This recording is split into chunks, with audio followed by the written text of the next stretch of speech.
ان شاء الله النهارده هنعمل كبدة العيد بطريقة هتخلي اطفالك يحبوها ويطلبوها منك على طول. كل سنة وانتم طيبين. السلام عليكم ورحمة الله وبركاته. ازيكم يا حبايبي، عاملين ايه؟ كل سنة وانتم طيبين. النهاردة ان شاء الله من مطبخ ام منا هنعمل كبدة ضاني، كبدة خروف العيد على اصولها ان شاء الله. نبدأ كده، بسم الله، صلوا على رسول الله. اول حاجة هنجيب طاسة سخنة فيها معلقتين زيت، وبعد كده نحط فيها مكعبات الدهنة دي، الدهنة الضاني المغسولة هي والكبدة، وانا هقول لكم غسلتها ازاي دلوقتي.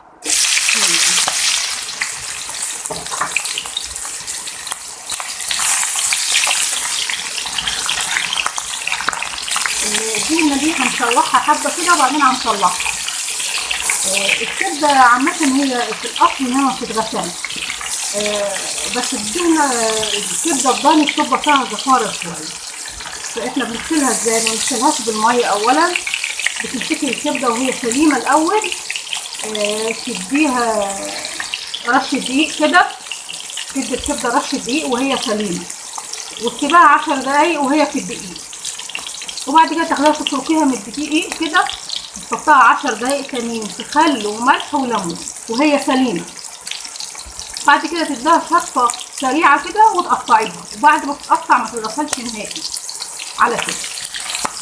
مش هيبقى عندك أي زفارة هتلاقيها خالص في الكبدة. كل سنة وانتم طيبين يا حبايبي. هنشوح الدهنة كده كويس. هنطلع بقى الدهنة دي عشان في الأكل ما تضايقكيش انت التاكل. وهننزل بالكبدة زي ما قلنا، زي اتغسلت بالطريقة اللي احنا قلنا عليها. عشان انا معايا طاسة كبيرة فهنزل بها مرة واحدة، لو انت الطاسة بتاعتك صغيرة تنزلي بها حبة حبة.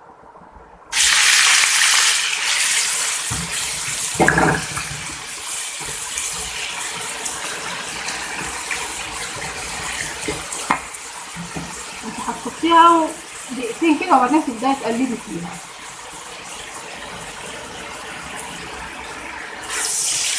بدأنا بقى نقلب فيها اهو.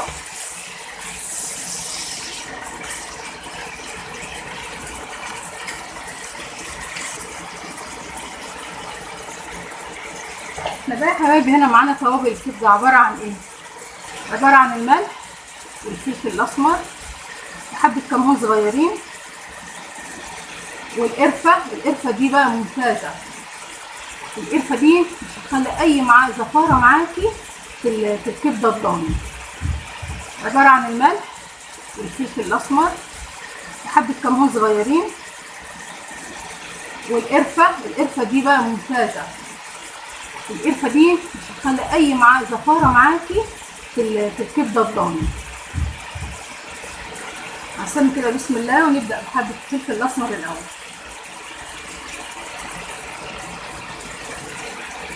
وحبة 7 بهارات والقرفة،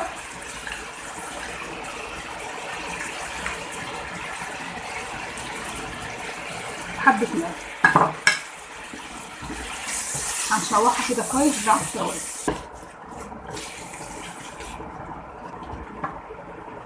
وبعد كده معايا فصين توم، وبعد كده هنزل اديها تقليبه وانزل بالبصل. هي كميه البصل المفروض تكون كبيره شويه، يعني حوالي كيلو بصل كده. بعد ما احط البصل انزل ببقيه حبه الملح،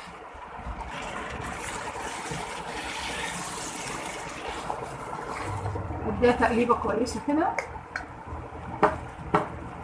وانا معايا هنا معلقتين خل، لما تبقى نص سوا ننزل بمعلقتين الخل، والليمون برضه لما تبقى نص سوا احط الليمون ومعلقتين الخل، واحط دلوقتي حبه الفلفل.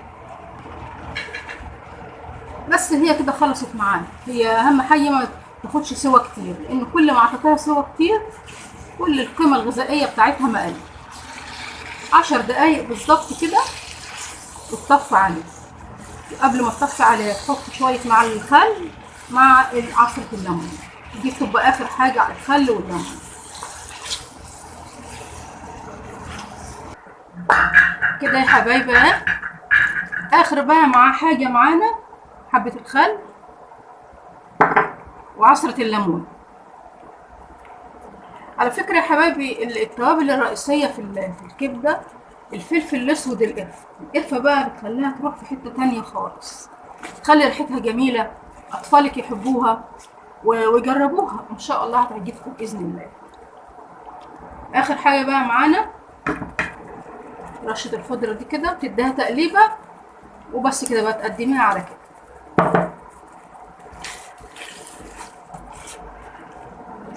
يبقى احنا كده عرفنا طريقه الغسيل المظبوطه اللي تخلي ريحه الكبده جميله معاكي، وعرفنا التوابل الاساسيه بتاعتها. رشه القرفه ديت لازم متستغنيش عنها، هتديكي ريحه وجربوها. قدامكم يا حبايبي كل سنه وانتم طيبين. كبده خروف العيد ان شاء الله اطفالك هيحبوها، لو ما بياكلوش منها كل سنه هياكلوا السنه دي، لان كل حاجه حطيناها فيها ليها فايده، وكل حاجه حطيناها فيها هتغير طعمها معاكي خالص. السنه دي جربيها اطفالك هيحبوها. وكل سنه وانتم طيبين، ويا ريت تشتركوا في القناه عشان يوصلك كل جديد. كل سنه وانتم طيبين.